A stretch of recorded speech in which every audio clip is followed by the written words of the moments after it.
Hello everyone. Competitive exam में आपका एक बार फिर स्वागत है। आज मैं आपके लिए एचपी अलाइड सर्विसेज में 2023 में अब आपको पता है कि 2 मंथ इस साल के बचे हैं, तो आपको अलाइड सर्विसेज की वैकेंसी अब देखने को मिल जाएगी। अभी आपको पता है कि पिछली जो 18 तारीख को जो कैबिनेट हुई है उसमें लगभग 25 पोस्टें जो है ईटीआई की भरने की मंजूरी दे दी गई है। वैसे तो 50 पोस्टें आप जो है डिपार्टमेंटली जो गई थी सैंक्शन के लिए, लेकिन उसमें से सरकार द्वारा केवल 25 पोस्टों को ही भरने का फैसला लिया गया है। और आपको पता होगा पिछले 1 साल से इस भर्ती की हाइप बनी हुई है कि कितनी वैकेंसी अलाइड सर्विसेज के थ्रू इस साल भरी जाएगी। तो आपको अब ये वैकेंसी या तो दिसंबर में या जनवरी फर्स्ट वीक में देखने को जरूर मिल जाएंगी। तो इसमें इस साल कौन कौन से पद आने वाले हैं, तो इस वीडियो में हम ये डिस्कस करेंगे कि इस साल आपको अलाइड सर्विसेज में कौन कौन सी वैकेंसी देखने को मिलेगी और किस किस वैकेंसी जो है कौन सी रेगुलर बेसिस रहती है और कौन सी कॉन्ट्रैक्ट बेसिस रहती है। और इसमें हम उसका डिटेल सिलेबस भी देखेंगे कि आपका क्या क्या सिलेबस रहता है, प्रीलिम एग्ज़ाम में क्या रहता है और मेन एग्ज़ाम में क्या रहता है, और लास्ट में आपका इवेलुएशन होता है या इंटरव्यू होता है। तो इस वीडियो में हम देखेंगे। चलिए आज की वीडियो हम शुरू करते हैं। इसमें जो आपको सबसे पहली जो वैकेंसी देखने को मिलेगी वो मिलेगी एक्साइज एंड टैक्सेशन इंस्पेक्टर की, जो आपके जो है 25 पोस्टें इस बार आपको देखने को मिलेंगी।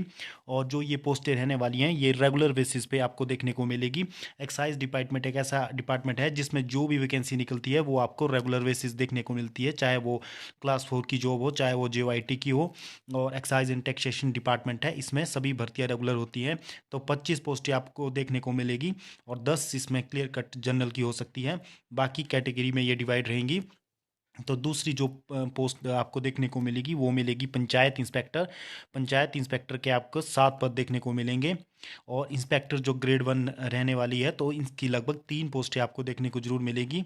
और ऑडिट इंस्पेक्टर जो कि जितने भी हिमाचल प्रदेश में कॉरपोरेटिव सोसाइटीज़ रहती हैं इनका जो है फील्ड में जा कर के इन कॉरपोरेटिव सोसाइटीज़ में ऑडिट करना रहता है इनका काम। तो ये आपको 10 वैकेंसियाँ देखने को मिलेंगी। और जो अगली पोस्ट है 5वीं वो है इलेक्शन कानूनगो। इलेक्शन कानूनगो की इसमें आपको 15 से 20 पोस्टें देखने को मिलेंगी। इसकी भी काफ़ी अच्छी काफ़ी पोस्टें देखने को आपको मिलेंगी 15 से 20। और एक्सटेंशन जो इंस्पेक्टर रहते हैं और इसकी 5 पोस्टें आप लोग आपको देखने को ज़रूर मिलेंगी।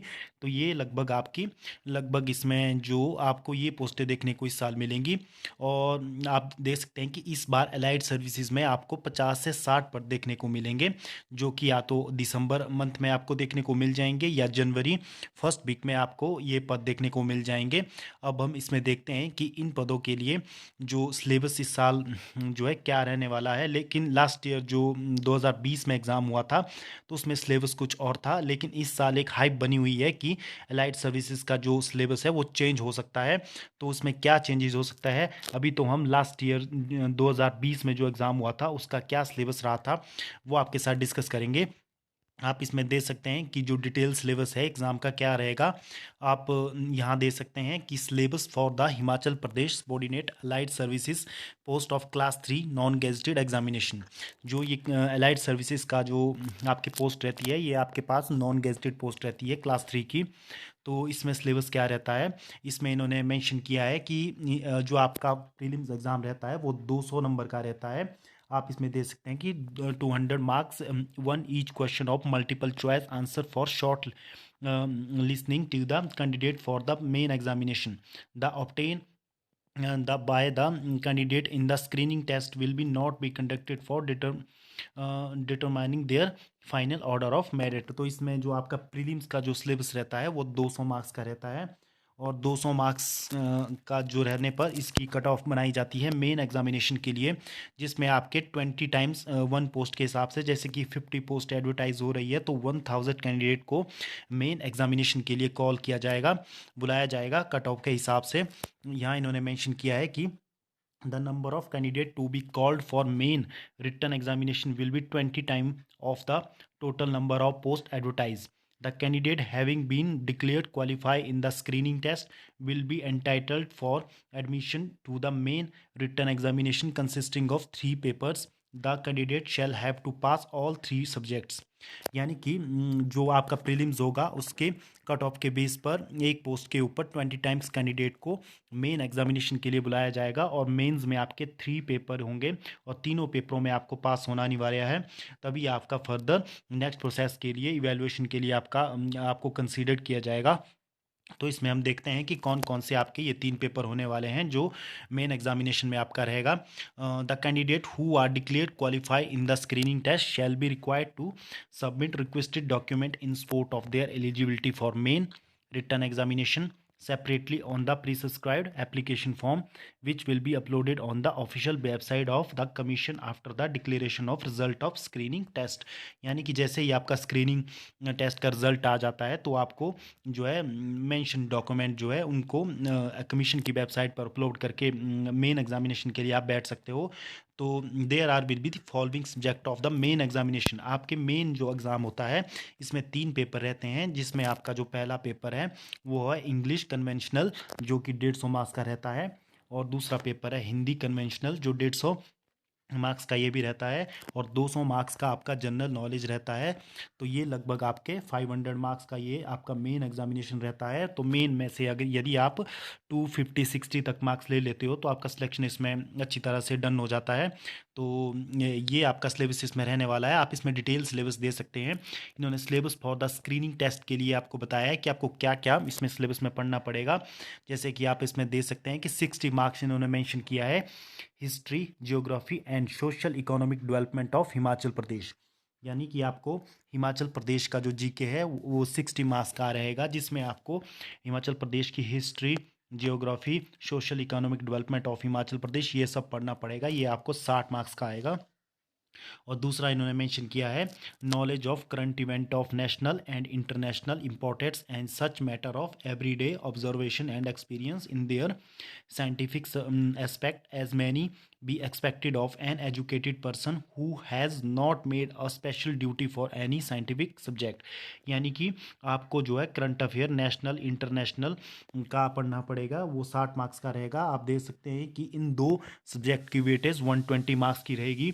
और जो नेक्स्ट है वो आपके पास मॉडर्न हिस्ट्री जो कि फ्रॉम 1857 से लेकर के, जिसमें Indian culture, Indian polity, Indian economics, geography of India, disaster management, environment and gender issue and teaching of Mahatma Gandhi. तो आप दे सकते हैं हिस्ट्री जिसमें आपकी जियोग्राफी, पॉलिटी और आपका इन्वायरमेंटल और महात्मा गांधी से रिलेटेड आपको लगभग 80 क्वेश्चन देखने को जरूर मिलेंगे। तो इसमें से आप देख सकते हैं कि 200 मार्क्स में से आपका 60 मार्क्स का आपके पास एचपीजी के रहता है, और 60 मार्क्स का आपके पास करंट अफेयर रहता है, और 80 मार्क्स का आपके पास हिस्ट्री रहती है जिसमें आपको पॉलिटी भी पढ़नी है, जियोग्राफी पढ़नी है, इकोनॉमिक्स पढ़नी है, और महात्मा गांधी की टीचिंग और डिजास्टर मैनेजमेंट का आपको पढ़ना है। तो ये आपका प्रीलिम्स का सिलेबस रहेगा। उसके बाद जो मेन एग्जामिनेशन रहता है वो फर्स्ट जो पेपर रहता है वो इंग्लिश कन्वेंशनल रहता है जो कि 150 मार्क्स का रहता है। 3 घंटे का ये पेपर रहता है जिसमें आपको ये पेपर ऑब्जेक्टिव टाइप नहीं रहता है, ये सब्जेक्टिव रहता है, जिसमें आपको हर क्वेश्चन को एक शीट पर लिखना पड़ता है, जिसमें आपको ऐसे आते हैं, ऐसे और जितने भी टॉपिक रहते हैं अदर, जैसे इसमें आपके इसमें मेंशन किया है कि आपको इसमें लगभग आपको 30 से 40 क्वेश्चन देखने को मिलते हैं, जिसमें आपके कई क्वेश्चन इसमें रहते हैं। जो दूसरा पेपर आपका रहता है वो है हिंदी कन्वेंशनल का 150 मार्क्स का 3 घंटे का, जिसमें आपको क्या आने वाला है, जिसमें इन्होंने मेंशन किया है translation of an English passage into Hindi. यानी कि आपको इंग्लिश पैसेज को हिंदी में ट्रांसलेट करना है, और दूसरा explanation of Hindi passage in prose and poetry in the same language. ये आपको हिंदी में गद्यांश और पद्यांश देखने को मिल जाते हैं, और कंपोजिशन जैसे कि इसमें ऐसे, ईडम एंड फ्रेजेज, करेक्शन आपको जिसमें मुहावरे और सही वाक्य चुने, और कई इस प्रकार के हिंदी में क्वेश्चन आपको देखने को मिलते हैं। और तीसरा आपका रहता है जनरल नॉलेज जो 200 मार्क्स का रहता है, 300 जो 200 मार्क्स का 3 घंटे का ये पेपर रहता है, जिसमें आपके वही जो आपने प्रीलिम्स के लिए तैयारी की है उसी के लिए आपको मेंस के लिए भी हो जाएगा। लेकिन यहाँ आपको थ्योरेटिकली ये चीज़ लिखना पड़ता है। लेकिन जो वॉइस वाइवा है पहले ये 100 मार्क्स का हुआ करता था, लेकिन अब इसे हटा दिया गया है क्योंकि क्लास 3 की ये पोस्ट रहती है, इसमें डायरेक्ट डॉक्यूमेंट वेरिफिकेशन होती है, और मेंस का जो स्कोर रहता है वही आपके फाइनल जो सिलेक्शन होता है उसके लिए कंसिडर किया जाता है। तो आप इसमें दे सकते हैं कि अब ये सिलेबस आपका रहने वाला है, तो आप इसी हिसाब से तैयारी कर सकते हो जैसे इन्होंने मेंशन किया है। और इसके रिगार्डिंग हमने अपने जो चैनल है उस पे 25 वीडियो अलाइड सर्विसेज से रिगार्डिंग एचपी से रिगार्डिंग अपलोड कर दी है। तो आप उन वीडियो को डिस्क्रिप्शन बॉक्स में मैं लिंक दे दूंगा, वहाँ से उन्हें दे सकते हो, क्योंकि वो आपके लिए काफ़ी इंपॉर्टेंट रहने वाली हैं। क्योंकि आपको पता है एचपीजीके का इसमें बहुत बड़ा रोल रहता है। 60 मार्क्स आपके एचपीजीके के हैं जो बहुत इजी रहते हैं। वो आप उन्हें से लगभग 60 में से 40 या 45 क्वेश्चन बिल्कुल ठीक कर सकते हो। और करंट अफेयर को भी आप इजीली तैयार कर सकते हो, उसकी भी हम वीडियो हर मंथ की बनाते रहते हैं, तो आप उस वीडियो को दे सकते हो। और हिस्ट्री, पॉलिटी, सभी वीडियोज़ हमने अपनी चैनल पर अपलोड किए हैं, तो आप उन सभी को दे सकते हो। और आप देख सकते हो कि कौन कौन से पद निकलने वाले हैं, आप तैयारी कर सकते हैं। लगभग 50 से 60 पोस्टें आपको जरूर देखने को मिलेंगी, जिसमें सबसे ज़्यादा एक्साइडिंग टैक्सेशन इंस्पेक्टर की रहने वाली है। तो आप इस हिसाब से तैयारी कर सकते हो। तो आज की ये वीडियो आपको किस प्रकार की लगी, आप इस वीडियो को हमारे लाइक कर सकते हो, शेयर कर सकते हो, और हमारे जो चैनल कॉम्पिटिटिव एग्जाम को सब्सक्राइब कर सकते हो। इसी प्रकार के फ्यूचर अपडेट के लिए धन्यवाद।